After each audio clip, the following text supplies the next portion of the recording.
Bonjour les IEQ. C'est un plaisir de faire partie de ce panel avec Sébastien, Frédéric et Simon. Ici Dan Boucher de Vedimus. Je vous présente aujourd'hui l'autoproduction. Comment simplifier l'autoproduction? J'espère que certaines pistes vous intéresseront lors de la présentation. Le moment est bienvenu puisque le PEV vient tout juste d'être annoncé, le plan d'économie verte, un peu partout dans le monde, pas seulement au Québec. Les plans verts se bonifient, s'améliorent, puisque la transition énergétique doit passer du pourquoi au comment, vraiment à l'action. Donc, j'espère que vous allez apprécier. Bonne présentation. Simplifier l'autoproduction pour accélérer la transition énergétique en deux questions. Nous divisons la présentation en deux. Pourquoi faut-il simplifier l'autoproduction et comment est-ce possible? Le principal indicateur n'est-il pas la quantité de CO2 dans l'atmosphère? On peut voir le compteur en direct. Bloomberg Grid nous le montre à tous les jours. Et on peut voir que le compteur continue d'augmenter. Ce nombre de ppm doit cesser et commencer un contre-à-rebours, éventuellement commencer la séquestration à travers toutes nos actions à travers la planète. Perspective micro. D'ici 2050, une économie sobre doit passer par 4 types d'activités, 4 types de plans verts. L'innovation, l'efficacité énergétique, l'électrification et l'autoproduction. Tout cela pour rendre les bâtiments plus propres. 60% de l'électricité mondiale est consommée par des bâtiments, tout type de bâtiments. Cette électricité est fournie par des fournisseurs d'électricité tels qu'Hydro-Québec, et le 2/3 d'entre eux, en Amérique du Nord, sont déjà engagés à offrir des tarifs d'énergie distribuée car ils savent tous que ce n'est pas si, mais quand ils devront profiter des énergies distribuées. Tout cela est bien complexe, donc il faut des solutions.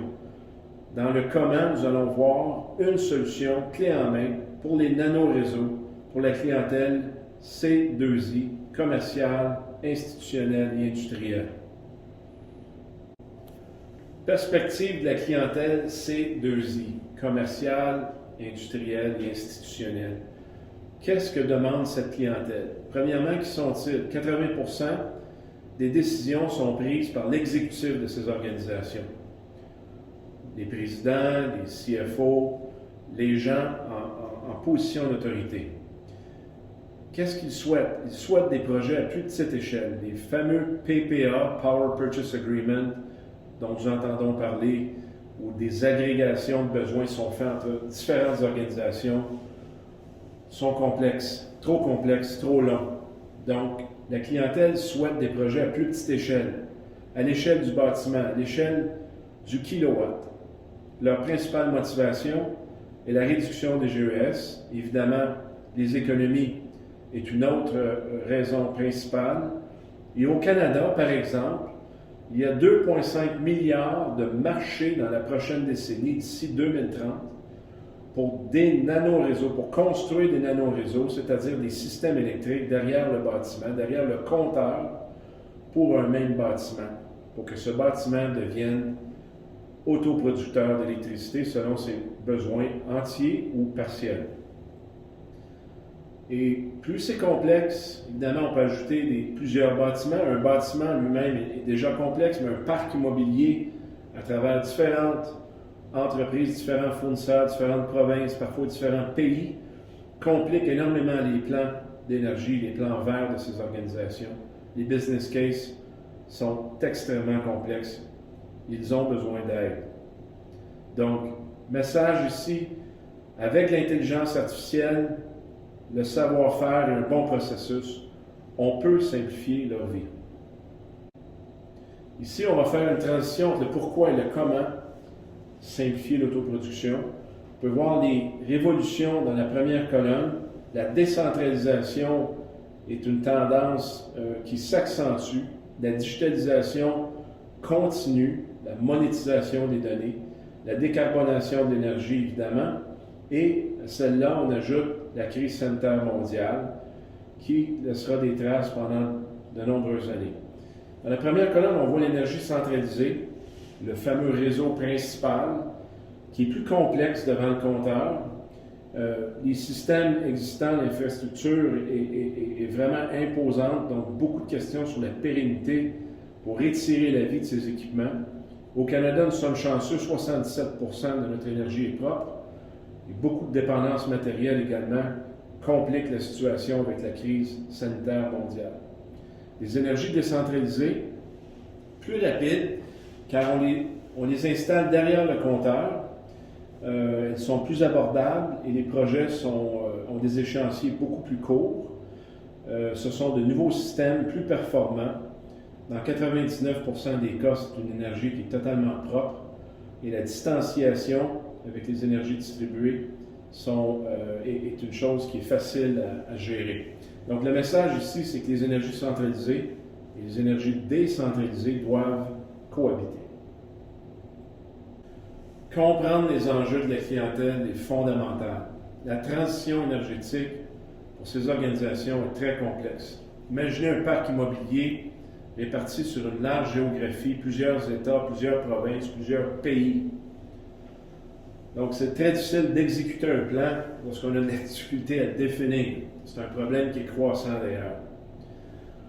Les gens, même les gens de l'énergie, dans ces organisations, ont de la difficulté à comprendre l'ensemble des énergies distribuées, des technologies, la gestion de leurs propres charges et les coûts indirects, tant de raisons qui complexifient leur plan.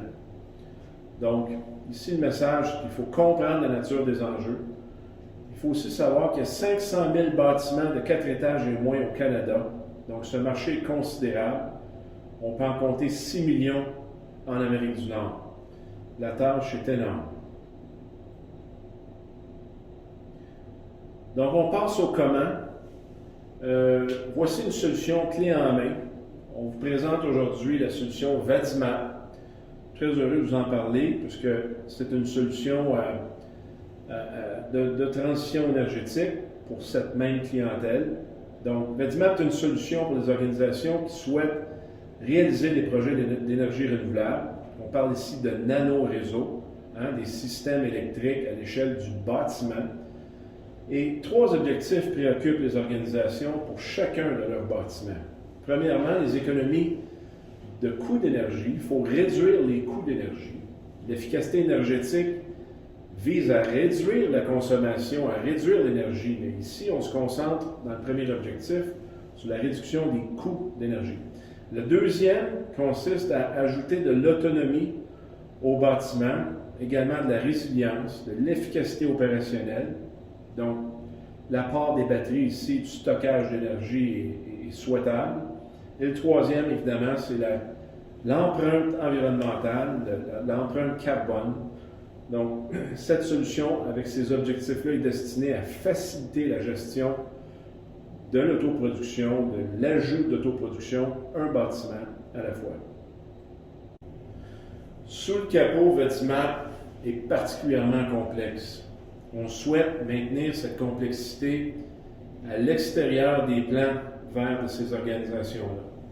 Donc, outre les objectifs du client, outre la pondération pour chacun de ces objectifs-là, il faut penser aux données du marché, évidemment la tarification, les programmes, également la performance attendue. Et tout ça, cette convergence de données-là est traitée avec des algorithmes avancés destinés à définir le nanoréseau optimal, et c'est ce qu'on obtient avec la prescription, un rapport très éclairé où les économies, le nombre d'heures d'autonomie et le nombre de tonnes de GES sauvées sont clairement indiqués. Ensuite, avec la prescription, on peut prendre la décision d'aller un peu plus loin pour prendre une décision plus concrète vers le nanoréseau avec une soumission.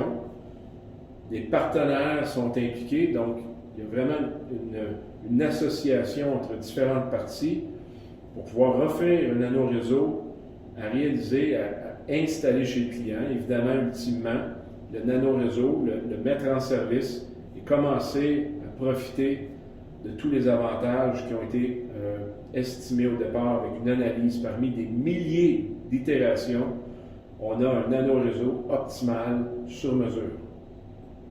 Orchestrer le projet de bout en bout, voilà l'utilité de Vadimap.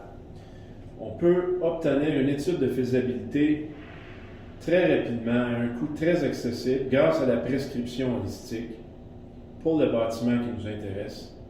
Ensuite, on peut prendre des décisions très éclairées grâce aux algorithmes avancés. Et troisièmement, on peut se fier à un seul fournisseur de services avec une solution pour l'ensemble de nos bâtiments, peu importe leur emplacement. Donc, le message ici, l'expérience client est grandement simplifiée et accélérée. Voici des exemples de nanoréseaux sur mesure pour n'importe quel bâtiment, que ce soit une chaîne de restauration, que ce soit une caserne de pompiers ou une usine avec des procédés critiques, des charges critiques, des équipements qui ne peuvent pas s'arrêter pendant des heures, voire des jours. Donc, on peut voir ici que ce soit l'objectif numéro 1, 2 ou 3, différentes façons au niveau de la gestion de la pointe, les coûts évités, et même l'image et la réputation d'une organisation grâce à un plan utilisant une solution telle que Vadimap. Donc voilà ce qu'est Vadimap, une solution pour accélérer la transition énergétique, un bâtiment à la fois. Je vous annonce que nous lançons vadimap.com, le site web de Vadimap, car c'est une solution digitale. Et allez jeter un coup d'œil, qui sait, peut-être que vous souhaitez débuter une prescription. Nous allons regarder également une courte vidéo pour terminer la présentation et je vous retrouve pour le mot de la fin.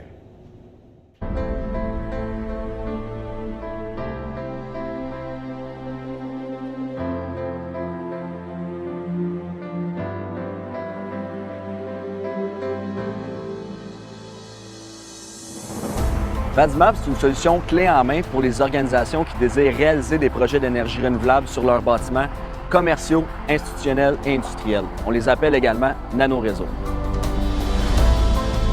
Un nanoréseau, c'est un ensemble d'énergie renouvelable ou distribuée derrière le compteur électrique dans un bâtiment. Ça pourrait être des panneaux solaires, des batteries pour stockage d'énergie, contrôle intelligent des charges et l'intégration des bornes de recharge de véhicules électriques. C'est toujours alentour de 3 objectifs. Le premier étant de réduire les factures d'électricité qui sont toujours trop élevées. Le deuxième étant de minimiser les pertes dues aux pannes de courant. Et troisièmement, d'optimiser l'empreinte carbone des organisations pour leurs objectifs de réduction de gaz à effet de serre. Ce genre de projet-là nécessite souvent trop d'investissements en temps et en argent. Puis avec Vadimap, c'est vraiment ce qu'on va venir changer avec notre plateforme totalement en ligne, nos algorithmes internes, et puis l'assistance de notre coordonnateur de projet, on va venir simplifier la vie du client. En réalisant un nanoréseau sur un bâtiment, les organisations peuvent devenir vraiment un leader de l'innovation technologique et également un pilier de la transition énergétique, et ce, sans même être expert dans le domaine de l'énergie.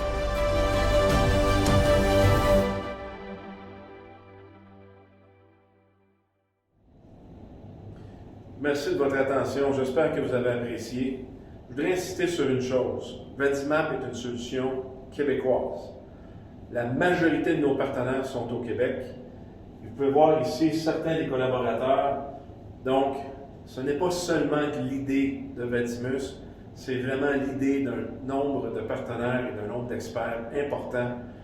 Et on souhaite évidemment, tous ensemble, accélérer la transition énergétique. Je vous remercie. N'oubliez pas, vadimap.com. Bonjour à tous.